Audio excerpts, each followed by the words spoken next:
My name is Owen Joyce. I'm from Westport and I studied the honours degree in computer and electronic engineering. From a very young age I was kind of into messing around with electronics. Anytime I'd have a remote control car I'd be opening it up and just poking around, getting electrocuted and everything like this. So even when junior cert I kind of knew I was going to be doing electronic engineering.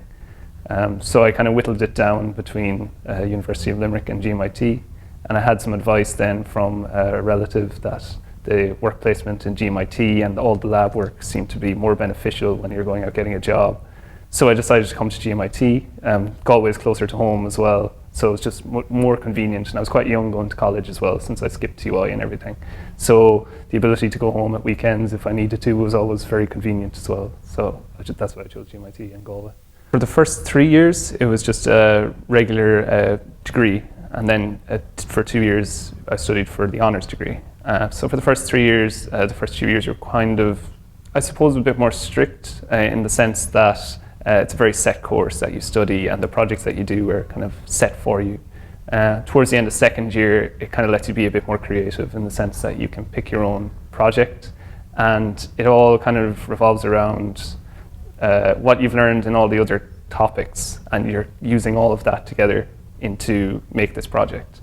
So that's what I kind of liked about it when I came into second year then, that I could pick my own project and see something that I've made come to fruition and see how far I could get it.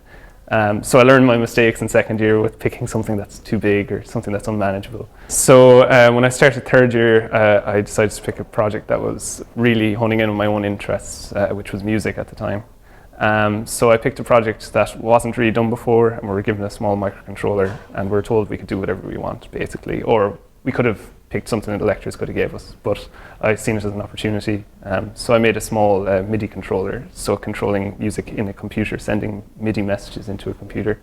Received a very good grade, which kind of encouraged me a lot more to, put my ideas kind of out there and be more creative within the course. Up to third year, I knew I was always going to do the add-on course. So at the time, and could be currently, 2 years add-on course. Again, we had work placement in fourth year. So this is also kind of pretty enticing as well. So I managed to go through the year and I got my work placement in Cisco in Oranmore.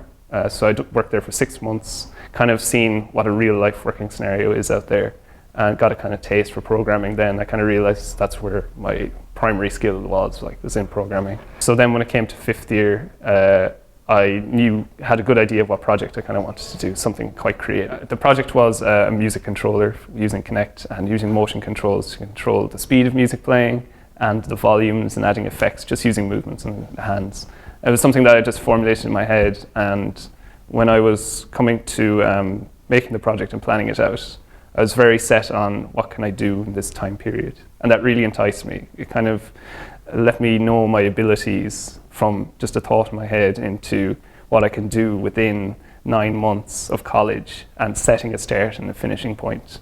So I started creating that, and I think it went very well, and I got very good grades for it again. So it was just the whole creativity side that I kind of fell in love with when I came into this course. At that point, when you go out into work placement, you kind of start to realize the ties between what you're learning in college and a real world scenario. So going into fifth year then, you're kind of more aware of where this might take effect or how deep you kind of need to go for a career and something like that. It seems like you get a nice taste and a nice flavor for a lot of different things in that course. It's so wide, the amount of topics that are covered in it.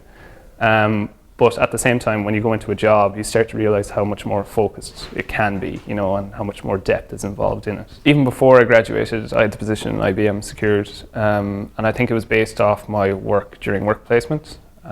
So I think it really stood to me, the type of technologies I was working with was very relevant at the time. And then my ability, I suppose, in fifth year, then a lot of the topics that we covered in that also could have contributed to that. So I secured a position in IBM in November of 2013, graduated in May, and then started my position in September of 2013. So, sorry, I secured it in November 2012 and then worked in September 2013. So yeah, going into that place, I was kind of familiar with what a 9-to-5 sort of software development role entails, just from working in Cisco and what your daily tasks are supposed to be and how work gets assigned to you and when you're expected to, complete this work and everything. I'm on a team that's known as the Endpoint Manager team. And what this product does is it manages a computer, like thousands of computers from one server. So it can send out patches or anything like this, or monitor if there's any viruses on it, and does certain checks on computers. So that's the main team, and the product I'm working on is a web portal front end for this. So you don't need to log into the server, you can log in from anywhere you need to. And when you've logged in and stuff, you can have access to all these actions from the server.